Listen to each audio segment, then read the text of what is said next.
নমস্কার বন্ধুরা, সুমিতার রান্নাঘরে সবাইকে স্বাগত। আবারও চলে এসেছি তোমাদের সাথে দারুণ একটা রেসিপি শেয়ার করতে। আজ তোমাদের সাথে শেয়ার করব দারুণ ফাটাফাটি একটা চিকেনের রেসিপি। এই চিকেনটার নাম ফোড়নি চিকেন রেসিপি। নামটা একটু অচেনা হলেও খেতে হয় কিন্তু দুর্দান্ত। আজকে আমাদের রবিবারের মেনুতে কিন্তু এই ফোড়নি চিকেন ছিল। তোমাদের বাড়িতে কার কী রান্না হয়েছে রবিবারের স্পেশাল মেনু অবশ্যই কিন্তু কমেন্ট করে জানাতে ভুলো না। তা আজকের মতো তো তোমাদের রবিবারে রান্না হয়ে গেছে, পরের রবিবারের জন্য কিন্তু এই রান্নাটা অবশ্যই সেভ করে রাখো। এই রান্নাটা এতটা ভালো হয় খেতে, একবার না বানালে তোমরা বুঝতেই পারবে না ফোড়নি চিকেনের স্বাদটা কেমন। একদম অন্য রকমের একটা স্বাদ, মানে মুখে দেওয়ার সাথে সাথে না মানে জাস্ট অসাধারণ লাগছে খেতে, মানে ফাটাফাটি হয়েছিল খেতে। এই রান্নাটা করার জন্য প্রথমে আমি একটা শুকনো মশলা ভেজে নেব। দেখো, 5 ফোড়ন নিয়েছি, মৌরি নিয়েছি আর কয়েকটা শুকনো লঙ্কা একদম ভেজে গুঁড়ো করে নিয়েছি। আর এখানে দেখো আরেকটা মশলার পেস্ট রেডি করছি। নিয়েছি টমেটো, কাজু বাদাম, আদা আর রসুন, ভালো করে পেস্ট করে নিয়েছি আমি।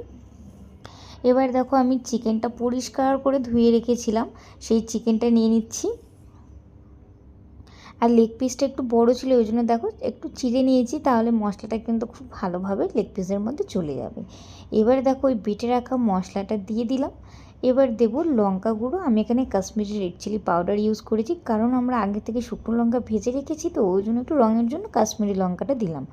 আর দিলাম হলুদ গুঁড়ো, আর দিলাম অল্প একটু ধনিয়া গুঁড়ো, আর অল্প একটু জিরে গুঁড়ো। এবার দেবো আমি স্বাদ মতো লবণ। এবার সব কিছু উপকরণ মাংসের সাথে বেশ ভালো করে হাত দিয়ে একদম ভালো করে মাখিয়ে নেব। ভালো করে একটু মাখিয়ে নিয়ে একদম আধা ঘন্টা থেকে 1 ঘন্টার মতো মাংসটা রেস্টে রেখে দেবো। তাহলে কিন্তু ম্যারিনেশনটা খুব ভালো হবে। আর তোমাদের হাতে যদি না সময় থাকে অতটা, তোমরা কিন্তু চেষ্টা করবে যে আধা ঘন্টা রেখে দেওয়ার জন্য। এই রান্নাতে ম্যারিনেট করে তোমরা যত রাখতে পারবে, চিকেনটা কিন্তু খেতে তত মজার হবে। এবার দেখো, রান্নাটা করার জন্য কড়াইতে দিলাম আমি সর্ষের তেল। বেশ অনেকটাই সর্ষের তেল দিয়েছি, আর এই রান্নাটা সর্ষের তেলে করলে কিন্তু দারুণ লাগে খেতে। আর কয়েকটা কাঁচা লঙ্কা ফাটিয়ে দিয়ে দিয়েছি, আর দিয়েছি 5 ফোড়ন 1 চামচের মতো। দিয়ে ফোড়নটা ভাজা হয়ে গেছে, দিয়ে দিচ্ছি আমি বেশ অনেকটা পেঁয়াজ কুচি। পেঁয়াজ কুচিটা একটু ভাজবো, একটু পেঁয়াজটা ভালোভাবেই ভেজে নেব, একদম নরম করে নেব ভেজে। আর একটু পেঁয়াজটা দেখো আমি চাপা দিয়ে সুন্দর করে নরম হয়ে আসা পর্যন্ত ভেজে নিচ্ছি। দেখো, এখানে পেঁয়াজটা কিন্তু আমার অনেকটাই নরম হয়ে এসছে। এবার আমি ওই ম্যারিনেট করা চিকেনটা পেঁয়াজের মধ্যে দিয়ে দিচ্ছি। আর এখানে কোনো মশলা দেওয়ার কোনো ঝামেলাই নেই। এবার একদম চিকেনটা দিয়ে মশলার সাথে বেশ চাপা দিয়ে বেশ অনেকক্ষণ কষিয়ে নেব।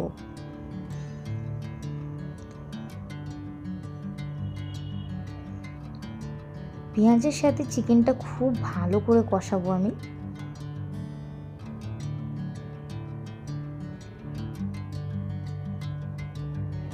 দেখো, চিকেন থেকে হালকা একটু জল ছাড়ছে, এই জলেই কিন্তু চিকেনটা অর্ধেকের বেশি সিদ্ধ হয়ে যাবে। আমি দেখো চাপা দিয়ে বারবার করে একটু চাপা খুলে খুলে আমি নেড়ে চেড়ে নিচ্ছি, যাতে তলায় না লেগে যায়। দেখতে পাচ্ছ মশলাটা কত সুন্দর কষানো হয়ে গেছে।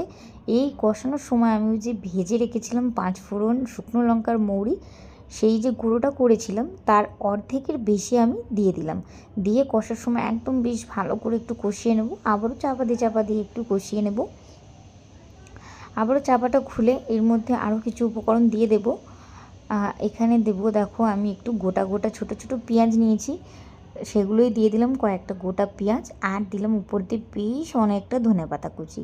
এবার তোমরা যদি না গোটা পেঁয়াজ চিকেনে খেতে পছন্দ করো, তাহলে কিন্তু তোমরা এটা স্কিপ করতে পারো। আমরা কিন্তু চিকেনের সাথে এই গোটা পেঁয়াজ দিলে না একদম চিকেনের যে ফ্লেভারটা যায়, সেটা কিন্তু খেতে খুব ভালো লাগে। দেখো, চিকেনটা আমার ভালোভাবে কষানো হয়ে গেছে। এবার আমি গ্রেভির জন্য জল দিয়ে চাপা দিয়ে কিছুক্ষণ রান্নাটা করে নেব। দেখো, চাপাটা খুলে আমি দেখিয়ে দিচ্ছি, আমি কিন্তু অনেকক্ষণই রান্না করে নিয়েছি। একদম মাংসটা সুসিদ্ধ হওয়া পর্যন্ত দেখো আমি রান্না করে নিয়েছি। আর এই রান্নাটা একটু গ্রেভি হবে, একদম তেল ওঠা রান্না হবে, খেতে কিন্তু দারুণ হয়। এবার নামানোর আগে দেখো আমি একটু কুচানো কাঁচা লঙ্কা আর ওই যে মশলাটা প্রথমেই আমি ভেজে গুঁড়ো করে রেখেছিলাম, অল্প একটু বাঁচিয়ে রেখেছিলাম, সেটাই আমি নামানোর আগে দিয়ে দিলাম। এবার একদম চিকেনটা আমাদের রেডি হয়ে গেছে। চিকেনের রঙটা দেখে বুঝতে পারছো চিকেনটা কতটা ভালো হতে পারে। আর এই ফোড়নি চিকেনটা কিন্তু অবশ্যই বাড়িতে একবার ট্রাই করবে, খেতে কিন্তু দুর্দান্ত হয়, একদম সব চিকেনের রেসিপির থেকে একদম আলাদা একটা স্বাদের, খেতে কিন্তু দারুণ হবে। সবসময় তো চিকেনের অনেক রকমেরই রেসিপি শেয়ার করো, আর একঘেয়েমি চিকেন খেতে কার বা ভালো লাগে বলো তো। একবার কিন্তু অবশ্যই এইভাবে ট্রাই করার অনুরোধ রইল। আর আমার এই ভিডিওটি যদি ভালো লাগে তাহলে কিন্তু like, comment, share and subscribe করতে ভুলো না। আবারও দেখা হবে নতুন কোনো ভিডিওর সাথে। ততক্ষণ সবাই সুস্থ থাকবেন, ভালো থাকবেন, ধন্যবাদ।